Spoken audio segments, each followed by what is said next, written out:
novela Cohen, Aportes de Lenin a la psicología. Su autor, Gabriel Santamarina, nació en Buenos Aires en 1962, actualmente reside desde 2016 en Santa Clara del Mar, lugar donde germinó el amor por la escritura sembrada por su maestro de sexto grado de la escuela pública.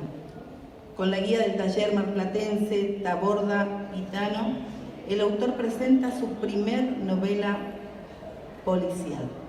Vamos a recibir al licenciado Juan Silva, quienes nos presentarán la novela del escritor. Buenas tardes, ¿qué tal? Gracias por la invitación. Un placer estar acá acompañando a Gabriel y familia, presentando esta novela que particularmente me pareció maravillosa, cautivante,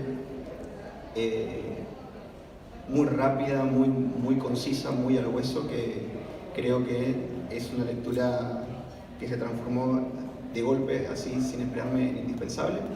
Y particularmente creo que llegó a mí de una manera muy extraña y lo agradezco muchísimo. Creo que Gabriel logró con esta novela un equilibrio bastante interesante de intriga, de humor, de cultura, de tradiciones, de cantidad de cosas que, seas de donde seas, uno a medida que lo va leyendo encuentra dónde engancharse, dónde apuntalarse y sentirse muy en casa. Así que les presento al autor, que está acá a mi derecha.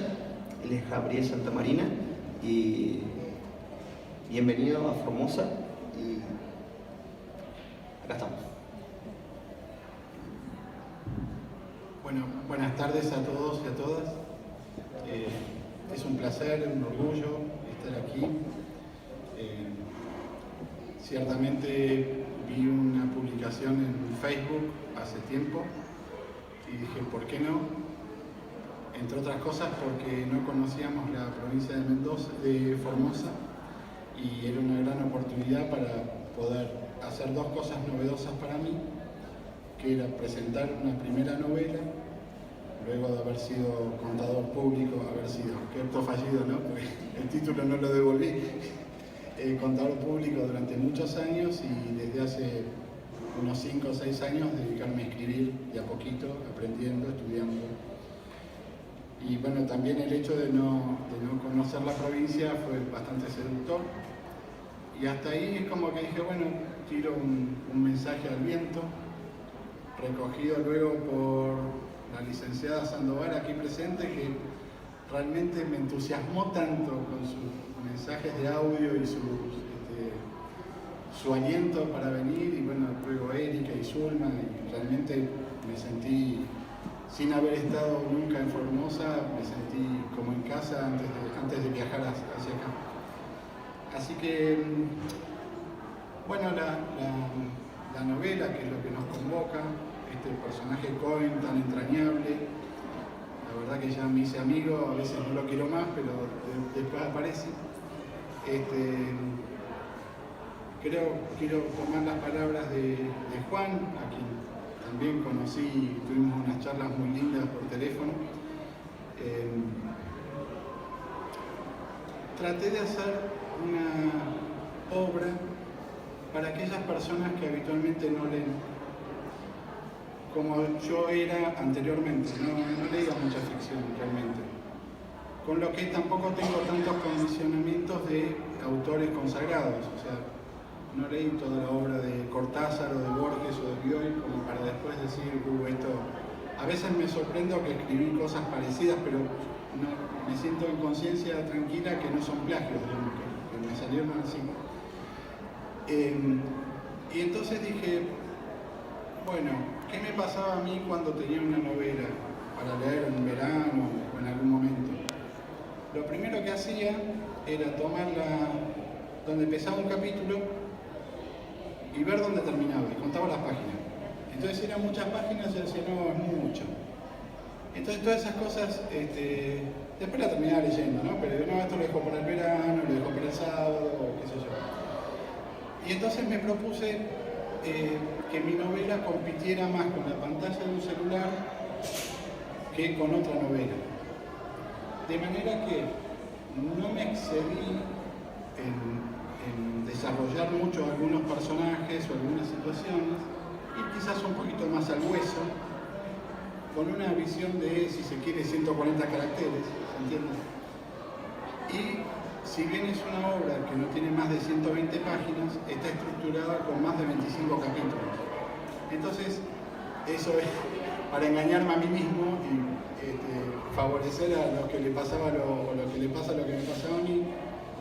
Un capítulo no dura más de 3, 4, 5 páginas. Entonces dice, bueno, si son 3 páginas o 5, está bien, la leo. Es más o menos el tiempo de lectura que uno puede pasar mirando Instagram, ponerse al día en Instagram o mirando posteos de Facebook o de Twitter. Bueno, esa es más o menos la idea. ¿Cómo surge la novela, si me permitís? Surge a partir de mis estudios en el taller de narrativa que mencionaba Carmen recién. Sinceramente, el primer módulo de ese taller lo hice pre-pandemia y la verdad tengo que decir que un poco me aburría. Eran 3 horas compartiendo con otras personas, escuchando lo que leían los demás. Cuando llegó la pandemia, el taller se volvió virtual, con intercambio de WhatsApp y ese tipo de cosas, y dije, bueno, esto es en casa, me puedo esconder y demás. Entonces fueron 4 o 5 módulos de teoría y técnica, y en alguna de esas clases, los módulos son 10 clases, en alguna de esas clases apareció Cohen. Entonces después las técnicas o teorías que me iban enseñando, yo le propuse a mi mentor si las podía incorporar a la historia de Cohen. Por ejemplo, no sé, cómo se escribe un fluir de la conciencia, un monólogo interior, una escena de sexo, o un diálogo, cómo se describe un universo. Bueno, son cuestiones técnicas literarias, ¿no? Que fuera de ser un erudito, soy un aprendiz, por eso lo puedo decir tan directamente, porque lo acabo de empezar a transitar. De manera que al incorporar todas estas técnicas, y se fue es como que la novela me ganó a mí, ¿no? Yo no me propuse escribir esta novela. O sea, se fue dando y me fue gustando y tenía la aprobación de mis mentores y de otra gente que se la hacía leer, hasta que, bueno, después ya hay un proceso que es como el de coser, ¿no? O sea, yo tenía distintas cosas ahí dando vueltas y las fui cosiendo, enhebrando, encontrándole un buen final, que obviamente no le voy a revelar en este momento, y bueno, y así nació Cohen con estos aportes de Lenin a la psicología. Sabes que Gabriel, te escuchaba haciendo la breve sinopsis de abajito, y uno, empezando por el nombre, piensa rápidamente, encuentra la palabra Cohen, empieza a pensar en judíos, lee Lenin, empieza a pensar en socialismo, en comunismo, lee psicología y va a la psicología y uno dice, bueno, ¿qué es lo que tengo en la mano? Ve una etapa muy, muy particular y es como que uno arranca el libro un poco desarmado, ¿verdad? Y yo creo que donde rápidamente uno se siente atrapado es principalmente en el personaje, en Hernán Cohen, psicólogo, una profesión bastante particular, digamos, dentro de lo que es nuestro país. Hay mucha población, digamos, todos conocemos uno, o en la familia, o con los amigos, y es como que de entrada Hernán plantea algo de familiaridad, ¿verdad? Uno piensa desde el inicio que lo conoce y de a poco, a medida que avanza el libro, lo va desconociendo cada vez más y lo va acompañando en su proceso de desconocerse y conocerse, ¿verdad? Entonces, ¿cómo fue construir este personaje para vos? Primero me lo planteé, ¿por qué Cohen? Porque Cohen es un apellido judío que podría ser similar a llamarse García o Pérez, hay muchos Cohen. Eso me gustó porque lo hacía común, un personaje común. Y sinceramente porque Cohen es chiquito, entonces para escribir es más rápido que escribir Moldaski. Lo escribe más rápido. Nada, me lo imaginé, quizás como que yo imaginé algunas cosas, pero después en el desarrollo era como decía, bueno, a ver, contame vos quién soy, ¿no? Y ahí fue como armándose tanto aguas arriba como aguas abajo, o sea, yo me lo planteé como una persona de 40 años, bueno, ¿qué le había pasado cuando era chico y qué le pasa después? Bueno, desaparece. ¿Nos podías presentar un poquito? Lo voy a presentar de chico, si les parece. Se lo voy a presentar a los 40 años, porque si ustedes vienen acá, la tapa, aparte, hay una persona tocando el clarinete.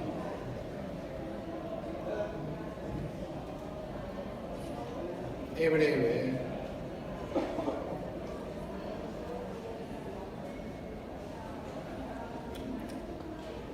Una candelita, dos candelitas. Entonaba con ritmo cubano el cantante de Matorf, la banda que sacudía hasta las bobes en la ronda de bailes de la colectividad. Los 15 dementes se juntaban los jueves a la noche en una sala del Abasto para ensayar el repertorio o divertirse con arreglos de cumbia sobre temas típicos como Habana Aguila. Los pastelitos voy a comer con almendritas y la miel. A una seña del pianista pararon de tocar y 14 pares de ojos apuntaron al clarinete. Hernán, cambiamos el tono.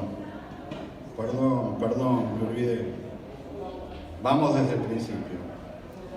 Era la primera vez que ensayaban la canción que, a pedido del tío Rabina del bajista, tocarían en la fiesta de las luminarias a celebrarse meses más tarde. Hanukkah linda, estás aquí, 8 candelas para mí. Arrancó de vuelta el cantante, atento a los lapsus de Hernán. Hernán Cohen aprendió música siendo niño como consecuencia del incidente ocurrido en la mañana de un domingo lluvioso. Faltaron tantos jugadores para enfrentar a Coach que el profesor de Maccabi no tuvo otra opción que ponerlo de marcador de punta derecho. La única vez que tocó la pelota fue al final del partido cuando se cruzó, distraído, delante de su arquero y un bombazo lo volteó a darle de lleno en la cara. El festejo por haber evitado la derrota incluyó llevarlo en andas a la enfermería. Sarita comprendió que su sobrino regordete nunca iba a calificar para competir en las macabiadas. Días después, desenfundó el viejo clarinete del abuelo y con el permiso de su hermano Elías, anotó a Hernán en la Academia Goldstein de Villa Crespo. Era casi medianoche. Repetían por 6ª vez el estribillo del tema para Hanukkah. El fastidio por su clarinete a destiempo dio por terminado el ensayo. Hernán perdió el último subte de la línea B de Buenos Aires, colgó el estuche al hombro y caminó por la desolada avenida Corrientes hasta el Abasto. Antes de cruzar Escalabrini Ortiz, hizo una breve parada para implorar suerte, según le recomendara miles de veces su padre, frente al monumento al maestro Pugliese. La esposa lo esperaba en el dormitorio con el erotismo de un ronquido sosegado.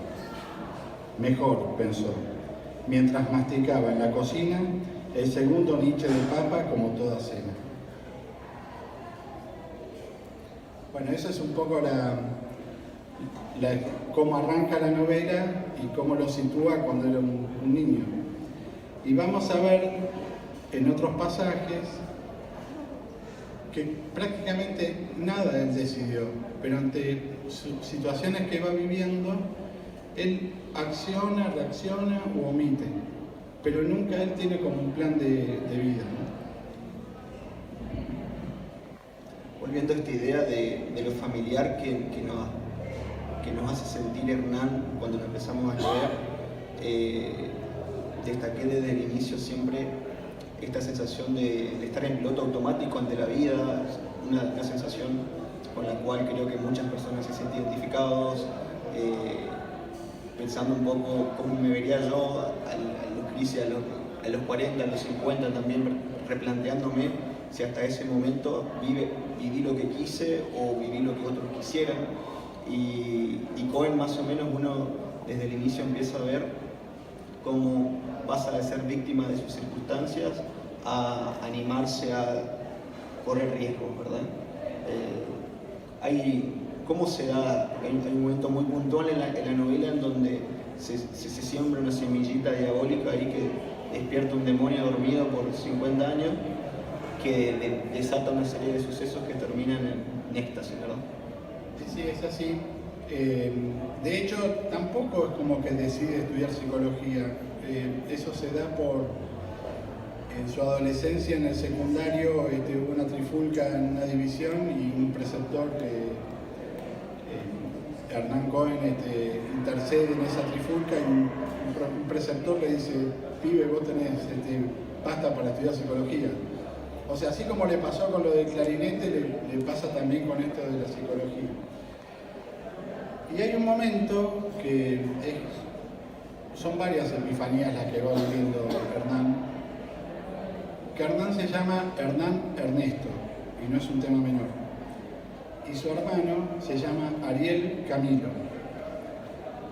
Porque, si bien es de familia judía, su padre Elías era la oveja negra de la familia y se mete en lo que se llama la FEDE, que es el movimiento juvenil del Partido Comunista a los 18 años. Entonces, con su compañera, que lamentablemente fallece cuando Hernán Cohen tiene 6 años, es como que el primer nombre lo ponen para quedar bien con la familia judía y el segundo hacer mención a Camilo Cienfuegos y a Ernesto Che Guevara, ¿no? Los barbudos del Gramna y de Sierra Maestra. Entonces, bueno, Camilo, que desde la adolescencia ya no quiere que le digan Ariel, porque él sí también abrazó se metió en la fe de qué sé yo. Bueno, les cuento, va a ser más fácil. El espacio era austero, pero bien decorado de acuerdo con la temática ideológica. Camilo, que desde que empezó a militar en la adolescencia se hacía llamar solo por el segundo nombre, estaba exultante por la inauguración de su librería especializada en política y economía antiimperialista.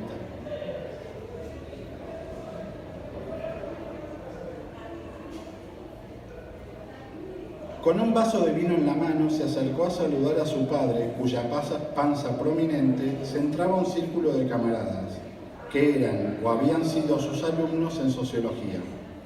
Vení, Hernán, te presento a estos muchachos. Se integraba con un leve movimiento del vaso a medio tomar.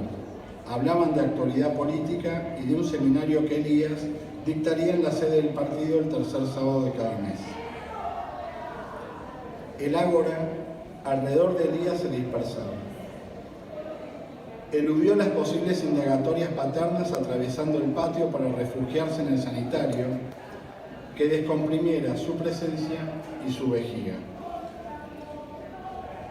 Y acá viene lo que se llama una voz narrativa, ¿no? Es un cartel que él ve en el baño. El cartel dice lo siguiente: si no eres parte de la solución, eres parte del problema, actúa. La revolución no se hace, sino que se organiza. Lenin. Unos azulejos rotos estaban maquillados con decoraciones de último momento. Secó con papel las salpicaduras en la tabla del inodoro, enjuagó sus manos y mientras tensaba la toalla humedecida, se perturbó por las mismas palabras oídas en cientos de fallidos adoctrinamientos.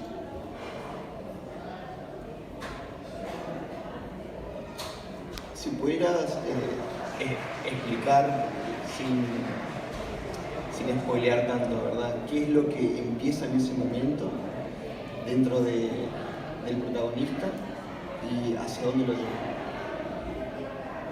Bueno, ahí es un momento disruptivo, ¿no? O sea, quizás es uno de los grandes momentos porque es la primera vez después de ese evento que él va a tomar un café a un lugar donde nunca paga y ya no le quieren fiar más. obviamente su situación económica no es muy buena, la de su esposa, la que le espera con el erotismo del ronquido sosegado, sí, y medio que vive de la familia de la esposa, ¿no? Que son sastres judíos. Entonces, mientras está tomando un café, es la primera vez que él insulta y siente como una ebullición interna que hasta ese momento era bastante plano en su vida. Y ahí hay como un derrotero que no es automático o lineal, pero algo se destraba que empieza a hacer otras cosas en su vida, por ejemplo, ya no bancarse la psicopatía de su esposa, no bancarse el autoritarismo del director del centro de salud mental donde él trabajaba, intentaba trabajar, pero no le derivaban pacientes, etc. Así que ahí hay como una primera tensión interna que por ahí lo encamina, o por lo menos le abre la cabeza y las emociones a ser receptivo a otras cosas, ¿no? Hay otras voces que acompañan a Hernán a lo largo de la novela, teniendo esto presente de la salud mental, la psicología, él dentro de su profesión, en particular tres personas que uno a medida que va leyendo los va acompañando también en su propio proceso terapéutico. ¿Cómo se construyen estas tres personas dentro de su sufrimiento, su patología, también en su historia, cada uno? Sí, casi te diría 4, porque una es su propio psicólogo, que lo acompaña desde que estudiaba y hacía la supervisión terapéutica de las prácticas de él. Le tiene mucho cariño, pero claro, como nunca pasaba nada, no iba ni para adelante ni para atrás. Cuando va a su primer sesión, luego de haber leído estas frases que lo conmueven, empieza en el diván a hablar de otra forma. De hecho, como no tenía plata y como no pasaba nada, las sesiones eran una vez por mes, pero como que las mantenía, digamos, ¿no? Cuando García Puente, que así se llama el psicólogo, un señor flaco de 1,90 m, que estaba detrás del diván de Hernán Cohen, escucha esas cosas distintas, dice el autor acá, que lo vio, yo no sé, lo dice el autor, que este psicólogo, este licenciado, enrolla la posición de reposera, se imaginan, ¿no? O sea, escucha una vez por mes la misma cosa, le cobra poco, como para mantenerlo, el tipo estaba así, tirado para atrás, y como se sorprende de lo que dice, abandona la revista de crucigramas y retoma el libro de notas, el cuaderno de notas para empezar la terapia de vuelta. Bueno, García Puente es fundamental y bueno, cuando después se vuelve un policial es muy importante. La otra persona es el director del Centro de Salud Mental, es el licenciado Gutkin, una persona muy soberbia. Sus colegas reconocen sus aportes a la psicología, pero prefieren leer los escritos que ir a las ponencias porque el equipo era muy pedante. La otra persona, muy envidiosa también, Gutkin, después al final. La otra persona es su propia esposa, Karina, contadora, que en realidad quería casarse con un muchacho que jugaba al tenis y como no quiso quedarse como la sin novio del equipo de hockey de Maccabi, bueno, terminó casándose con Hernán, cosa que Hernán tampoco decide, ¿se entiende? Y después, un personaje importante es la que era la recepcionista del Centro de Salud Mental, llamada Natalia Bengolia, que también es una chica que no tiene familia y bueno, después pasa algo entre ellos, pasa algo ella con él, porque él tampoco decide, ¿se entiende, no? Bueno, entonces siempre hay como, algunos agentes que son que les juegan un poco en contra, otros que parece que les juegan a favor, pero aún jugándole a favor, digamos, comprende que eso ya no le hace bien y ahí empiezan una serie de decisiones a partir de haber leído mientras orinaba las frases de Lenin. Por eso son los aportes de Lenin a la psicología, ¿no? Hernán, cuando uno termina el libro le queda esta sensación de parecen dos libros unidos, como que uno hasta cierto momento viene preparado para decir termina así, hasta acá es, lo entiendo todo, y los últimos 15 minutos de la película entras en una tormenta de trompadas que te dejan inconsciente y te despertás al final y decís Santa Marina, ¿fumaste algo? ¿Viste? ¿No te gustó el 8 en el examen y dijiste, bueno, le meto algo para que me ponga el 9? ¿Cómo? Porque uno se entera que lee un policial cuando lo termina recién. Al principio es como incluso puede ser como un acompañamiento terapéutico a la historia, ¿verdad? Bueno, el punto es ir sembrando distintas situaciones, distintos personajes, distintos dilemas para que después el policial tenga robustez, que se convierta en tal. De manera tal que si uno puede continuar con esa lectura, pueda llegar o no a poder percibir cuál puede ser un posible final. Entonces, yo te comentaba, Juan, si lo volvés a leer vas a ver que las pistas estaban. Juan es uno de los que no logró el final. Que me dijo justamente eso, me metiste en una Ferrari y me volviste loco. Y bueno, sí, esa era la idea. Entonces, esto que le pasa, que después de lo que lee de Lenin y que se separa de la esposa y se va a vivir a la librería del hermano, en una sala de lectura que tenía ahí en la librería, resulta que hay 3 pacientes que en el centro de salud nadie quería, porque eran de obras sociales que pagan poco, otra era de PAMI, entonces los demás, Gabriela se ríe porque debe haber visto eso. Los demás ya quieren ir todos por los que pagan honorarios fuertes y nadie quiere esos pacientes. Pero, o sea, consiguió 3 pacientes, pero no consiguió que le dieran un consultorio. Le dieron un gabinete psicopedagógico. O sea que, y como no le dieron para 3 turnos, armó una terapia grupal con estas personas que sufrían pánicos diversos. Entonces, bueno, las primeras sesiones son entre alfombra de goma eva, títeres, crayones y demás, hasta que, bueno, después, por alguna razón, las sesiones pasan a cumplirse también en la librería del hermano, que prácticamente pasa a ser su refugio, su búnker, ahí vive, ahí después le ayuda al hermano a vender libros, atiende a sus pacientes, etc. Entonces Natalia, que pasa a ser un personaje bastante importante, lo alienta a que haga una ponencia para un congreso de psicólogos que se va a desarrollar en la ciudad de Rosario, en el Parque España, en la ciudad de Rosario.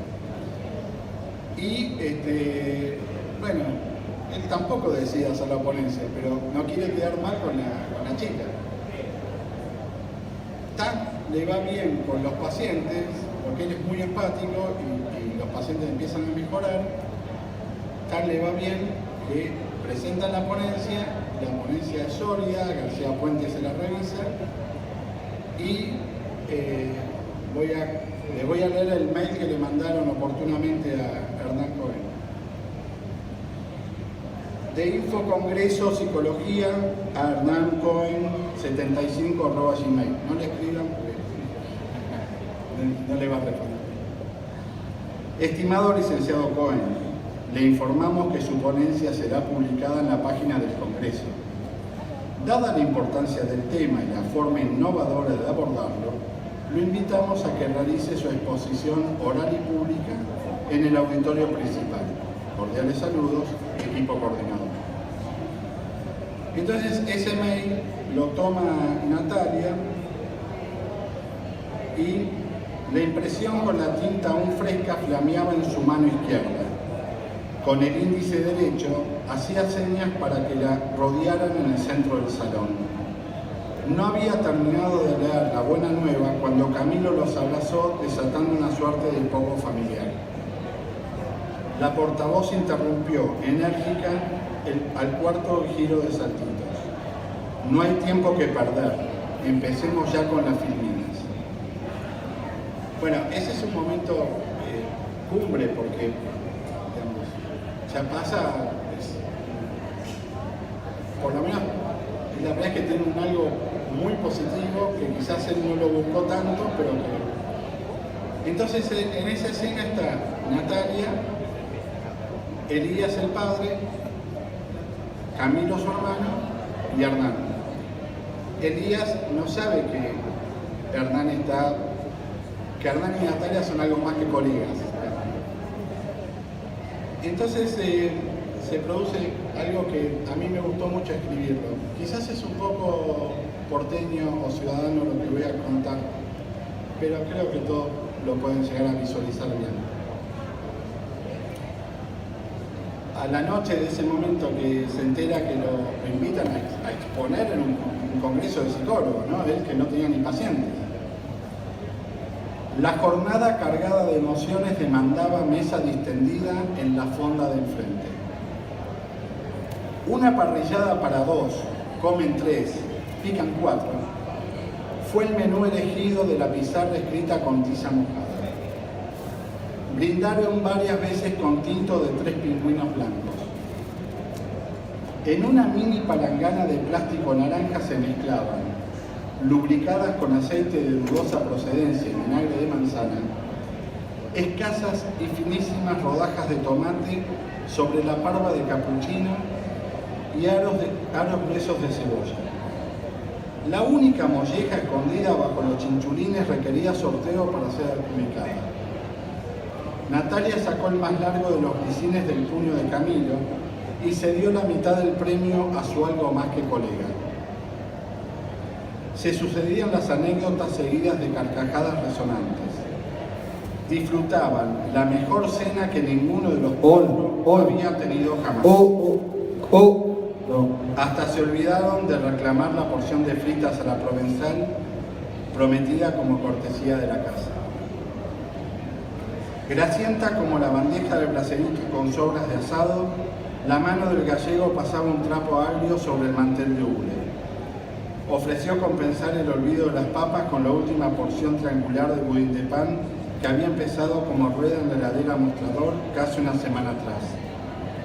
Elías giró el platito orientando la guarnición de dulce de leche hacia Camilo y la de crema hacia su hijo mayor.